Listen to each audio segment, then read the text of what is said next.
আকৃতি পড়ে যাবি। দিদিমণি 10 বছর হলো আমার কোনো বাচ্চা হচ্ছে না। 10 বছর মানে 10,000 টাকা লাগবে। আমি আপনাকে 20,000 টাকা দেবো। ঠিক আছে, এই কি গো, ভেতরে চলো। তুমি দিদিমণির মেয়ে? হ্যাঁ। সবকিছু ঠিকঠাক হয় তো? প্রতি মাসে। এই সবিতা, পেশেন্টকে নিয়ে চেম্বারে ঢোক। আসুন। মা আমিও ডাক্তারি শিখবো। না না আকৃতি, এই ঘরে আমি কাউকে ঢুকতে দেই না। চিকিৎসার সময় চেম্বারে কাজের মাসি ছাড়া তোর মা কাউকে ঢুকতে দেয় না। আকৃতি, দিদিমণি বাড়িতে আছেন? বাবা বাবা দেখো বাচ্চাটা তোমার মতন দেখতে। কি জানি তোর মা কি চিকিৎসা করছে, সব বাচ্চা কেন আমার মতো দেখতে হচ্ছে। কত ডাক্তার কবিরাজি গিয়ে আমার বাচ্চা হয়নি। দিদিমণি আমাকে বাচ্চা দিয়েছে, তাই উপহার দিতে এলাম। দিদিমণি চেম্বারে রুগী দেখছেন, তুমি আমার হাতে দাও। বাবা হ্যাঁ, মেয়ের পেছনে রাখবি না, মার খাবি। আমি তোর বাবা না নুনু, চলে আয়। 15 বছর পর কি হলো সেটি দেখার আগে এক পাশে যদি টাকার বস্তা আর অন্য পাশে যদি তোমার দুঃখিনী মাকে রাখা হয়, তাহলে তুমি কোনটি বেছে নিবে? তুমি যদি আমার মতো মাকে বেছে নাও তাহলে ভিডিওটিতে একটি লাইক করে চ্যানেলটি সাবস্ক্রাইব করে দাও, আর তুমি যদি টাকাকে বেছে নাও তাহলে কিছুই করার দরকার নেই।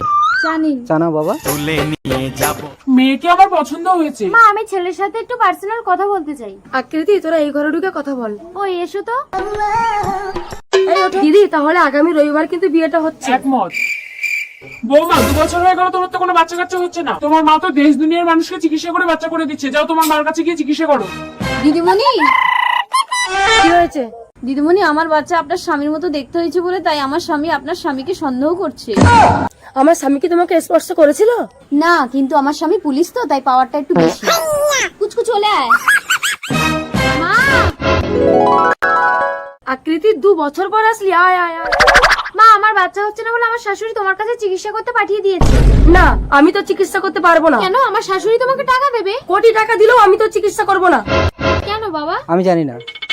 সবিতা মাসি, তুমি তো সবসময় মায়ের চেম্বারে থাকো, বলো না মা কি করে চিকিৎসা করে, কেন আমার চিকিৎসা করতে চাইছে না? আমি বলতে পারবো না। তোমাকে 500 টাকা দেবো।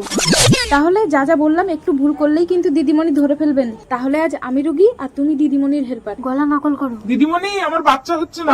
ও পেশেন্ট, সবিতা তুই রেডি? কি গো, ভেতরে চলো। আমরা বেরোলে ওকে নিয়ে ঢোক।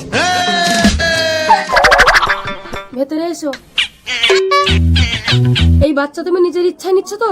মানে? আমরা স্বামী স্ত্রী মিলন করে আমার শরীর থেকে স্বামীর হরমোন তোমার শরীরে পুশ করি, তাতে তোমার যে সন্তান হবে সেটা কিন্তু আমার স্বামীর সন্তান। মা, মা, আকৃতি তুই? ছি মা, তোমার এত টাকার দরকার? টাকা ছাড়া দুনিয়ায় কিছুই নেই আকৃতি। কিন্তু এই বয়সে আমি আর কত পারবো বলো? অবৈধ উপায় অবলম্বন করে মানুষকে চিকিৎসা করার জন্য আমি আপনাকে গ্রেপ্তার করব।